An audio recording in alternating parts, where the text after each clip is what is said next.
The public school system in America and the West came from the Prussian model in the 1870s, and essentially that type of learning system, all it has done is taught children how to be obedient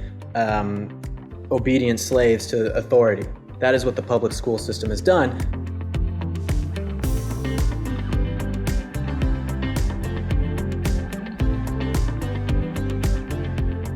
Hello, Joyful Warriors. Welcome to the Joyful Warrior podcast. Today, we are so excited to have a new friend to Moms for Liberty, a new Floridian, actually. So one of my neighbors now, Mr. Will Witt, joining us. Welcome, Will. How are you today? I'm fantastic. Thank you for having me on the show. We're so happy to have you. We're going to talk a little bit about elections, what we saw happen in the midterms around the country. But first, I want to give you a proper introduction because you have a great one, and I want everyone to know what you've been up to. So Will Witt is a media personality, national speaker, short film director, cultural commentator, and host of the show Will Witt Live on PragerU. A college dropout, Will moved to Los Angeles to pursue a career in media and politics. In the span of a year and a half, Will Witt has amassed over 500 million views of his online videos and is one of the most viewed conservative media personalities in America. Witt's first mini documentary, Fleeing California, has been viewed over 7 million times. And he has made frequent appearances on Fox News, The Daily Wire, and Blaze Media. He was featured on the cover of the New York Times, which discussed the massive impact he and PragerU have had on America. And this is a little old, this bio, because it says you live in Los Angeles, but as I mentioned, you live in Florida now. So update us on some of the things that you've worked on since that bio was written so we know exactly what you're up to. Yeah, definitely. I think that said, a year and a half, I got 500 million views. I've now been doing this for about 5 years or so. Doing this. So I wrote a... Got to update that bio, I think. I don't know where that bio is. I got to find out. I apologize. No, don't worry. Not your fault. All sorts of lies out there about me on the internet, huh? But yeah, so I wrote a national best-selling book, and then I actually moved out of California to come to Florida because I couldn't take what was happening in California anymore. I don't think many people who are conservatives can take what's happening in California anymore. And so I decided to come here to be in a free state where it's not just a free state, it's a state that has a vision for what it wants to be in the future. There are lots of states that I guess you could say are more red states or conservative states.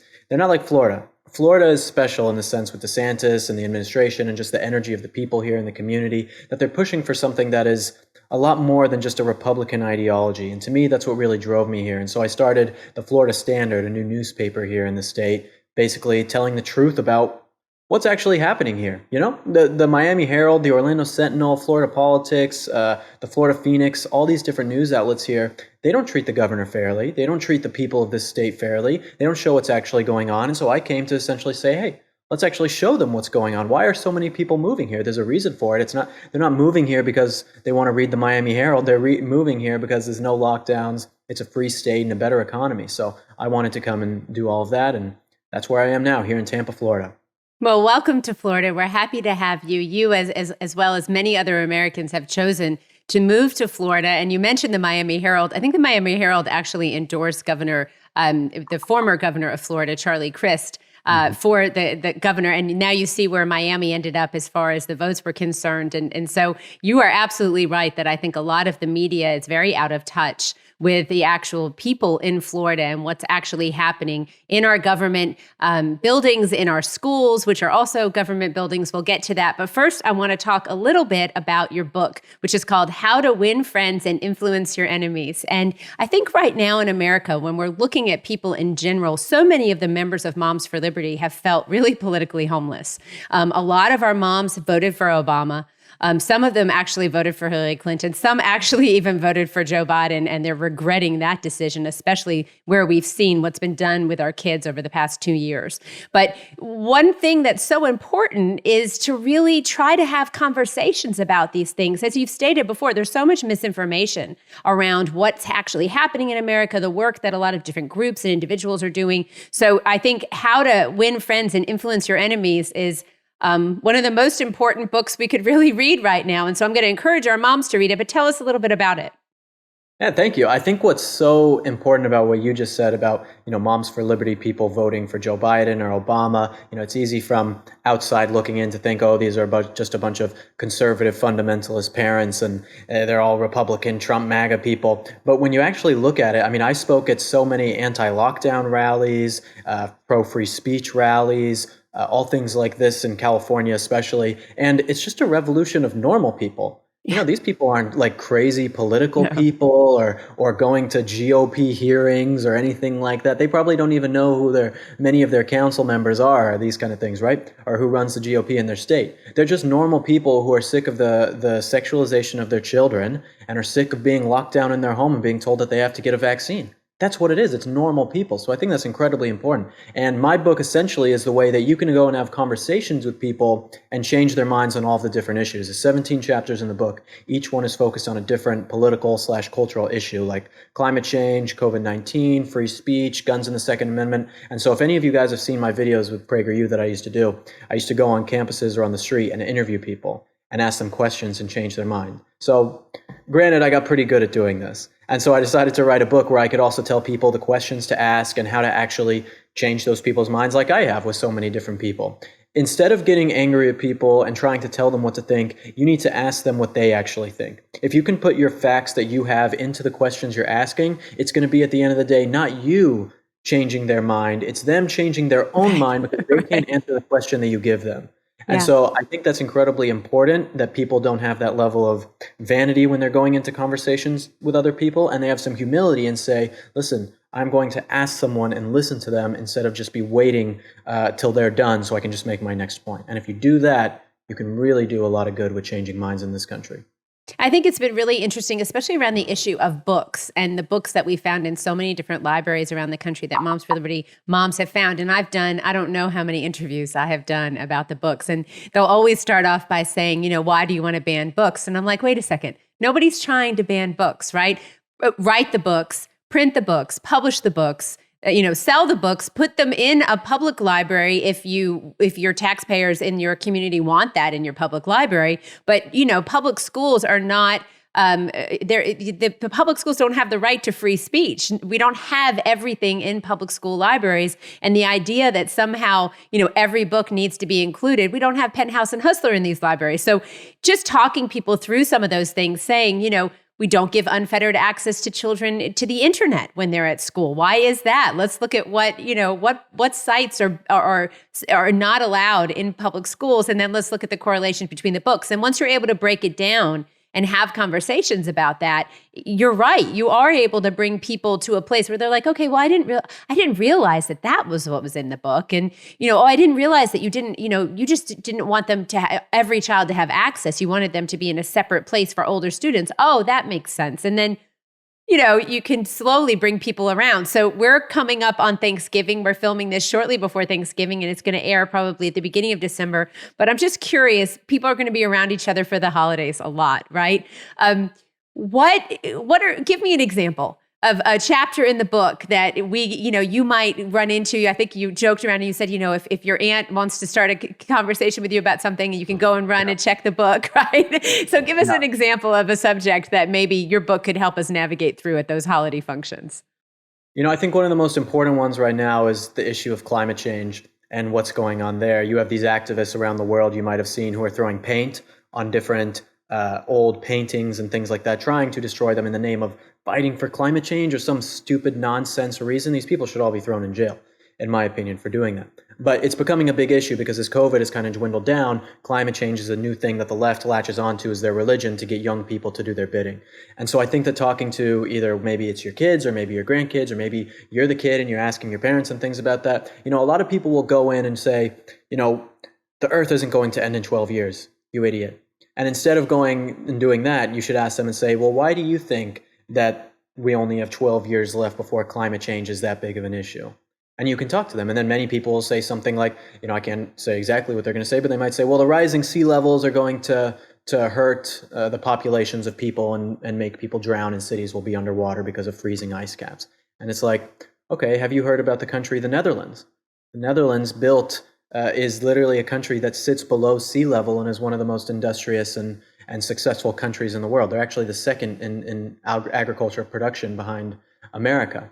And these types of questions, I can't go through every scenario, but like these types of questions that you can learn the answers to all of the common responses that they will give you is the way that you can change people's mind. When they get to a place where they don't have an out for your question and all you have done is ask them questions instead of tell them the facts about the situation, because your facts are actually in your questions, you can do so much good that way because it's calm. I don't want to fight with my family at Thanksgiving. Thank God I made sure all of my family members are conservative, but I know a lot of people don't have that luxury. And it's not worth it, in my opinion, to be fighting with family members. You can have good conversations with your family members in a respectful way without doing it. That being said, though, I will say that when it comes to ideas as a whole, we can't, as conservatives, keep finding common ground with evil ideas. Evil ideas need to be eradicated and destroyed in our country, whereas people can be changed and they're moldable and you can have conversations. An idea is an idea, and we can't let those type of evil ideas seep into our society, and we should be looking to quell them. I think that's a great point. I think the porn in the libraries is a really bad idea. I think porn for kids in general, really bad idea. I think it's okay for us as adults to take a stand on that issue, right? But you bring up climate change. I want to talk about this for a second because, I'm 43. You're a little bit younger than I am. But I was raised to be concerned about the environment, to think about our impact, right? That's when recycling was really big. I think the verdict is still somewhat out on that. And we're seeing evidence that perhaps the recycling that we do today isn't in the best way for our climate and for our country. But I do think that kids in general are concerned about their environment, the environment and the climate. And you live in Florida now, and our economy is so reliant on the on the environment and our water systems. And Governor DeSantis has put a lot of focus onto land preservation and onto protecting our waterways and ensuring that we have good, clean water. So let's talk about striking a balance on some of these issues. I think you're right. For a long time, conservatives or the right have kind of been like, oh, no, this is nonsense. It's not real. It's not happening. But, Gen Z does care about the environment. And we've heard a lot about the fact that perhaps this is a group of voters that conservatives really aren't engaging in the right way. So how do we engage about issues that are important to younger generations and do so in a way that's respectful and meaningful so that we can all live together in a country where we do have an environment and air that we can breathe and feel safe about? Yeah, this is a very difficult question to answer because when it comes to climate change and the environment, I don't necessarily even feel like young people truly care so much about it. I feel like it is a sign of the times, whereas Western religious philosophy and moral values have dissipated from our society today. They have needed some sort of value system to fill that gap. And the left has used climate change, vaccines from COVID, these types of things to fill that gap in young people. And so it makes them kind of a Jesus complex themselves, where they are the God of the world and they have the responsibility to fix it. So Messianic vision, yes. Yeah, and so the environment is merely just a means to an end for them to fulfill a fantasy of them being a god, because really they are so insecure because they have no meaning in their lives, because they have no religious backing on them. And so when it comes to the environment and things, I mean, obviously Ron DeSantis is doing a fantastic job. Conservatives have done a fantastic job for a very long time. Obviously, maybe not all Republicans, but conservatism in general has always had a strong stance about the environment. Before I was going to get into politics, I was going to be a veterinarian for large animals / a zoologist. That's what I wanted to do since I was a little boy, working with animals, so the environment is very dear to me. But everything that these people on the left say about the environment are mostly lies. I mean, the recycling thing you brought up, most of our plastic recycling all gets shipped to China and is burned in massive dumpsters and creates massive amounts of pollution, And it's like you expect the government to solve these climate change problems, but it's like, look at the flash drive. Okay, the flash drive is just a tiny piece of plastic that has changed the fact that instead of now printing all these pieces of paper and having all these trees die for having that, you can now put all of your information on a little disk. And that wasn't made by the government. That was made by the free market. That was made by capitalism and innovation.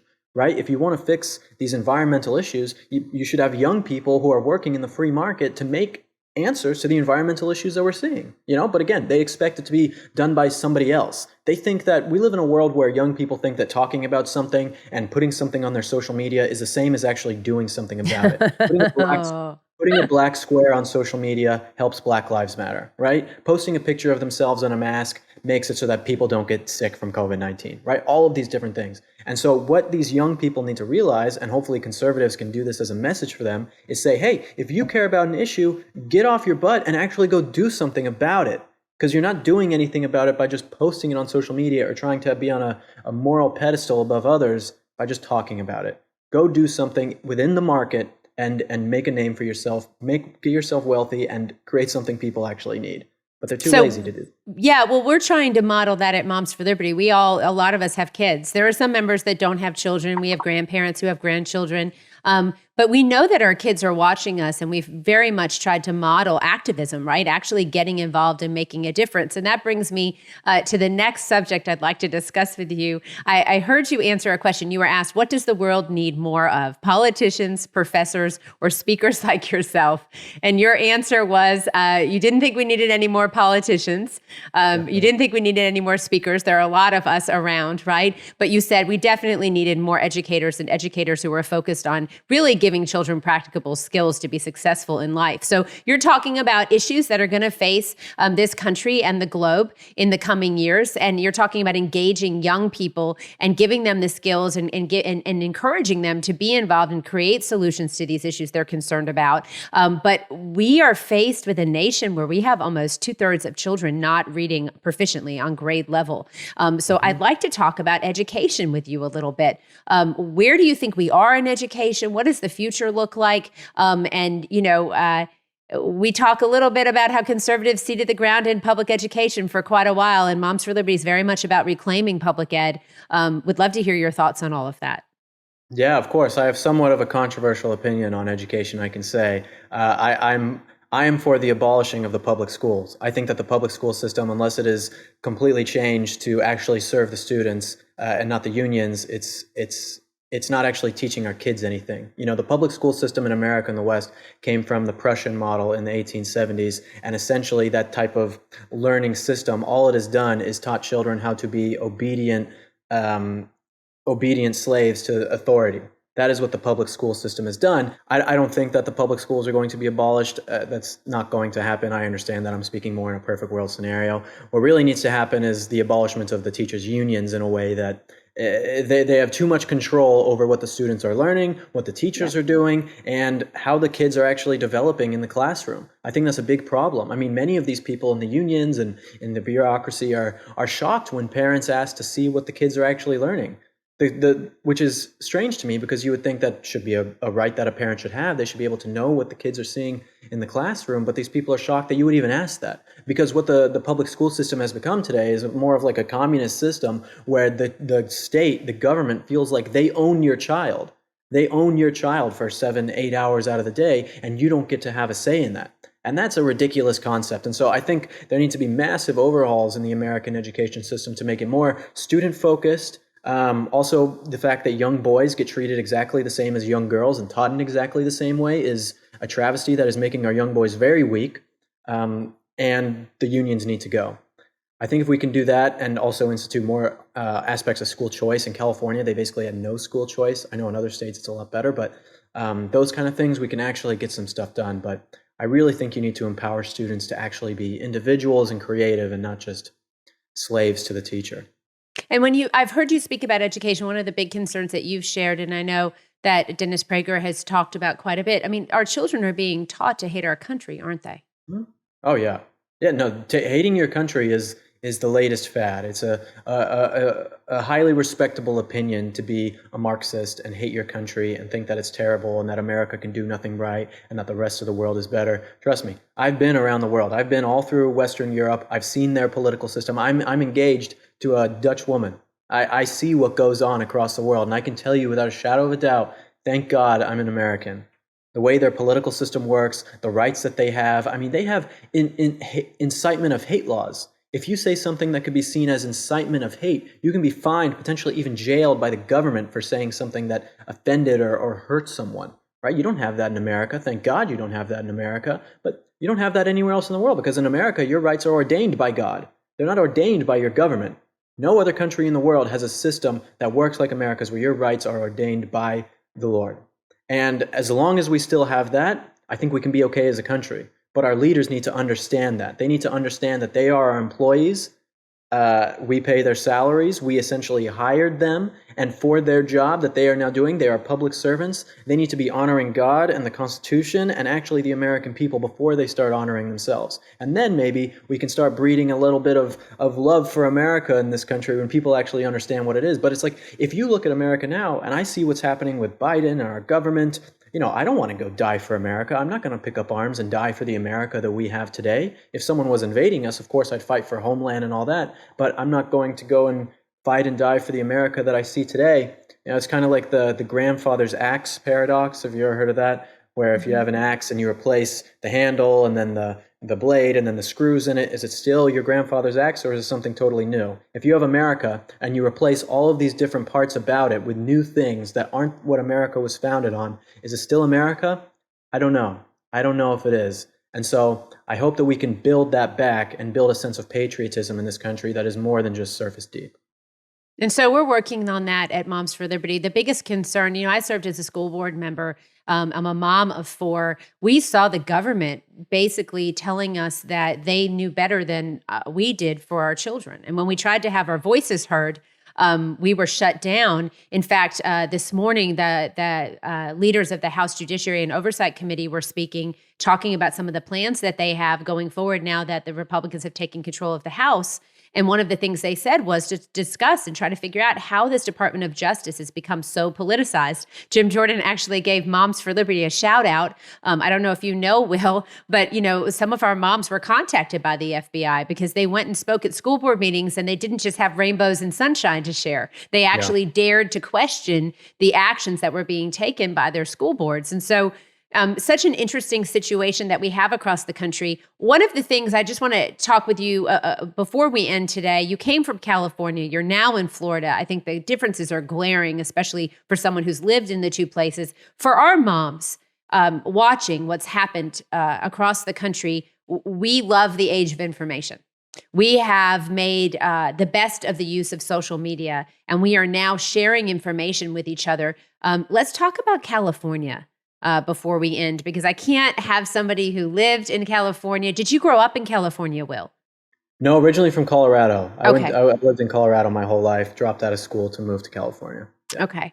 And so California is the birthplace of a lot of these issues and things that we're seeing. California, Hawaii, Washington State, Oregon. Now we're seeing the heartland of America, Iowa, Wisconsin, Indiana. These areas that are, really, we see mass indoctrination. We actually see a very strategic plan to go into rural communities that are very small to push a lot of this radical ideology, the comprehensive sexual education. Parents have no idea this stuff is happening. So in California, SB 107, Scott Wiener, I call him the Pied Piper of America, telling kids, come to California. We'll give you a new family. We'll pay for your transgender surgery. Like, what the heck? Give us just a kind of an inside glimpse. What is going on in California? And do we have a chance to save that state? In all honesty, I ask that question because we're not ready to take any stars off the flag, but we need to start acting like these are all 50 states, right? I'm definitely torn there because being in California, I can tell you the horror stories that you hear about California every day in the videos. They're all true. California, in my opinion, is a failed state. Not just culturally with the left, but economically, the income inequality in California is incredibly high. The middle class is being driven out. I think what we're going to be seeing in this country, not just in California, but everywhere around the country, like we've seen in Florida recently, is Balkanization, where people are understanding that we're going to build our own communities of conservative or freedom-loving people, whatever it is, away from these people on the left who want to transition my child, who think it's okay to do abortions after the child is born, all these different things, And I think people are really starting to get away from that. I think California is not going to fix itself. I think that it is too late for California because I lived there for 5 years. And if I felt like there was hope for it, which I did for 4.5 years, I stayed and I fought and I went to all the rallies. I worked in the political sphere. I did everything that I could. But the bureaucracy and the level of corruption in that state was just too much. It was too much. And I hate to concede that fight and say, there was nothing I could do, but there comes a point where when you're in a war, you have to understand that, okay, I might have lost this battle. Now we need to go back to our fortress and regroup and build up our forces again so we can go back out and fight again. And that's what I feel like a lot of people are doing coming to Florida, building this place up as a new conservative bastion of the world, and then we can go back and try and retake these other places. And I don't see that happening anytime soon, but I hope that California wakes itself up, because I loved living in LA despite how horrible it was. It's a very cool city with lots of fun stuff and culture there that's very cool, but beautiful state. Now. Beautiful state. We've got a lot of moms that are there, living there, that are very frustrated. It's not always easy, especially when you have a family and a job, to be able to move. And so, we during COVID, some of the conversations I would have with moms in Washington and Oregon and California, it was heartbreaking. And you talked about fundamental rights. I think it's so important that people recognize and remember that the government does not grant you your fundamental rights. The right to direct the upbringing of your child, the government does not give you. They cannot take it away. I say it every podcast. I say it again and again. So important. And I think people in some of these states almost forgot a little bit. And just, it was this slippery slope to having their rights and their freedoms restricted to the point they didn't even recognize what their life looked like. So thank you for that insight. The last question I'll ask you today, let's just talk quickly about midterms, the results. What did you think? What did it tell you? And for Moms for Liberty, we felt pretty good about some of the results that we had for school boards across the country. 76% of our candidates were first-time candidates. We had over 270 candidates endorsed on the November 8th ballot, which for us was a celebration in and of itself. So we felt like we're just getting started here. What was your sense from the midterms, and any advice for people as we move forward into 2023? Well, it's definitely a little disappointing from a national perspective. In Florida, we were all incredibly happy about everything that happened here. I mean, 1.5 million votes above Chris that DeSantis got. It's just incredible. It's really 20%. Incredible. What a wonderful result of an election. And Governor DeSantis should feel so good about that. He does. He for sure does. And I think all the people who moved here feel so good about that. They were fired up, and they really took it to the Democrats in this state. But unfortunately, in the rest of the country, it wasn't nearly as strong as we thought. But that kind of harrows back to the first point that I made in this interview, that DeSantis has an actual vision for this country, has a vision for Florida. And that type of vision gives people hope. I mean, I think in this country, especially among young people, we are in a crisis of meaning. We have a crisis of nihilism. People are very apathetic towards politics and that in general. And so when you have a politician like DeSantis come in and give people actual hope and meaning and a plan, that means way more than coming and just saying, gas prices are too high. I'm a Republican, I'm going to fix it. These kids in the school, they're not being taught the right stuff. I'm going to come and fix it. That stuff is good on the surface if you just want Republican voters. But if you want people to actually be conservative and love freedom and love their country, you need to do a lot more than that. And I think that we were too focused on issues in that way, and not focused enough on actually giving people a sense of meaning and hope for their lives. I see in the future, we could be having a very bloody primary between Trump and DeSantis coming up, maybe some other Republicans as well. And if the left runs someone like Michelle Obama, who's a national House name, great speaker, black woman, millions of dollars in the war chest, we're going to completely get rolled over by someone like Michelle Obama in the 2024 election. So I think that conservatives really need to come together, iron out that vision, and make sure that we can fix this. Will, I just want to thank you so much for joining us today on the Joyful Warrior podcast. It's great to hear your voice, a conservative voice, a young conservative voice, talking about some of the issues happening in America, but also giving us hope and giving us, helping us to see the vision for the future. So everyone, Will Witt, the Florida Standard, if you're not subscribed, check them out. Will, they can follow you on Twitter. Tell us about the other social media and ways we can see what your writers are writing about. Yeah, anywhere on social media. My personal is at the Will Witt, and then at the FL Standard. The FL Standard is all of our social media. You can go to the flstandard.com, sign up for the Florida Standard's newsletter, see all of our breaking stories, sign up for our texts, all of that. We're really trying to change the media landscape here in the state, and we'd love for all of you guys to get on board with what we're doing. Awesome. And don't forget to check out Will's book, How to Win Friends and Influence Your Enemies. Might help you out this holiday season. Again, Will Witt, thank you so much. Look forward to speaking with you again soon. Thank you. It was a lot of fun.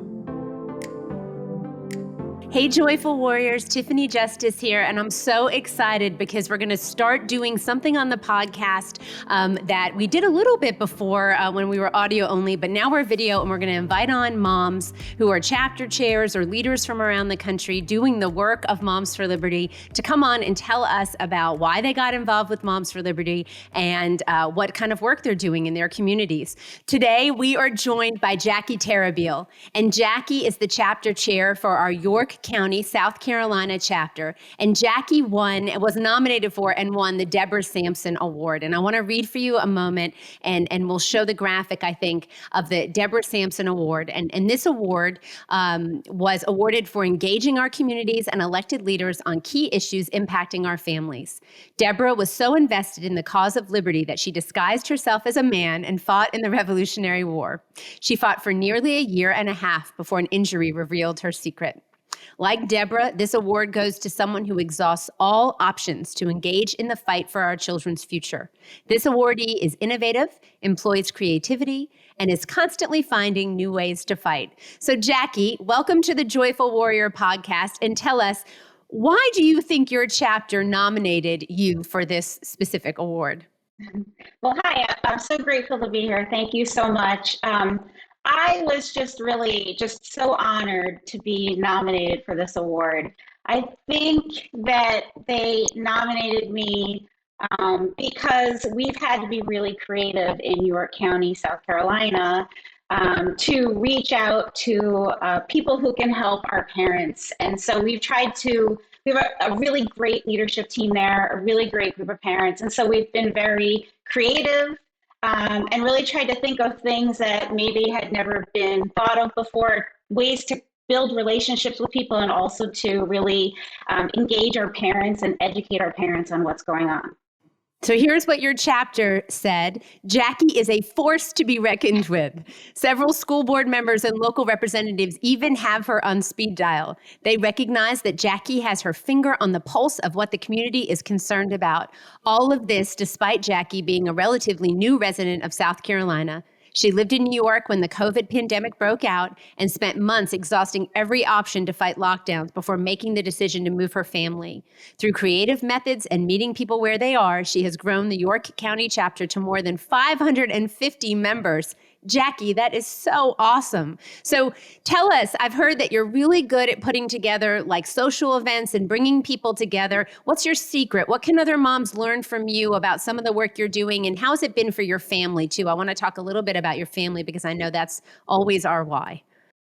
Yeah, well, some of the things that from the very beginning, the way that we wanted to do it was we kind of had this idea that we wanted people to join the group. Obviously, people cared and parents really cared about it, but we kind of wanted to make it like the cool, fun place for parents to be where they can meet other people and really get excited and engaged and feel a sense of community. And then when you feel that somebody has your back, you're more willing to kind of put yourself out there. So we did a lot of social events, and then we kind of snuck in a little bit of like educating parents on what do school board members, what can they actually do, and how to, talk to your legislators and a lot of different things like that. So we try to make it very fun and engaging, but also kind of teaching them how they can be empowered to make change. And then for your second part, how has it affected my family? I mean, the thing is that, we all do this for our family. That's why I got into it. I mean, I wasn't planning 2 years ago, I wasn't planning to live in a totally different state and be meeting with senators and legislators to fight for my parental rights. But here we are, here I am doing this and working with other great parents to do it. So my family has been really, really supportive. I have 2 teenage boys, and my husband and my boys have been really, really supportive and proud of me on this whole exciting journey. You don't mess with a mom. And so kind of awakened something in me that hadn't been there before. And the drive that keeps me going is my 2 boys and my nieces and nephews and the future of our country. So how are kids doing in South Carolina schools right now? What's going on in South Carolina? Yeah, well, South Carolina is a very interesting state because we are a very large state. We actually have so many chapters in South Carolina. I think we might be up to 13 or 14. We all communicate well, the chapter chairs, which is awesome on state level things. But each area I found is so different and has their own unique challenges. But I think some of the challenges are the same all over. I know in our county, some of the challenges we face are the fact that our schools are ranked top in the state of South Carolina. However, if you look at us, in the over the country, we're ranked very, very low in the country. So we're the best of some of the worst states in the country. And so getting school board officials to really take us seriously when we have concerns about the things that are being taught in our schools and how the focus is being taken away from education and put on more of these social issues. It's really, really hard to get them to believe us when they're giving us these amazing stats of how great our kids are testing. But there's still so many things that need to be resolved and issues that need to be done. So for us here, that's probably one of the biggest challenges that we face. And is that your focus going forward? Is it the literacy rates and how the kids are really doing in school? Because I know we've talked a lot. There's a lot of excuse for educational failure across the country, isn't there?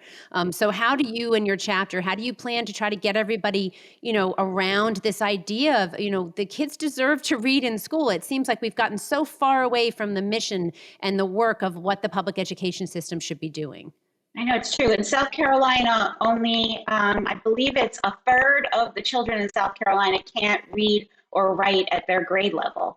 That is just unacceptable. And so we feel like they're putting so many things into school that's taking away from just learning how to read, learning how to do math. So what we're trying to do is really just, again, I think just there's such a huge education piece that Moms for Liberty does for our legislators who are not involved in the school. They're making decisions that are affecting our students, but they don't really know what's happening. So for us to be able to share the day-to-day of what's going on in the schools, it's really enlightening for them. And I think it helps them to make better decisions and make better laws when they're there in session, because they know they have the inside scoop on what's happening in the districts.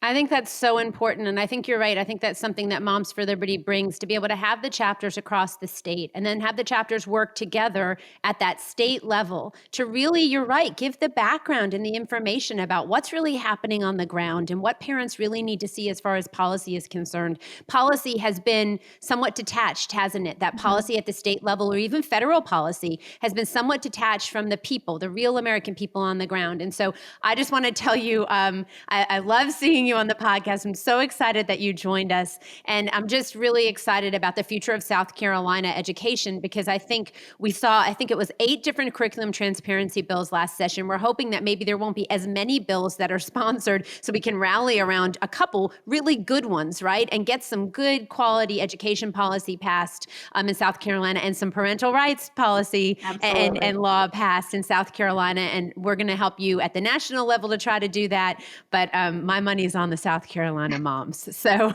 thank you, Jackie, again. Really appreciate you joining us today, and congratulations again on the Deborah Sampson Award. It could not have gone to a more deserving mom in our group. So thank you. Thank you so much.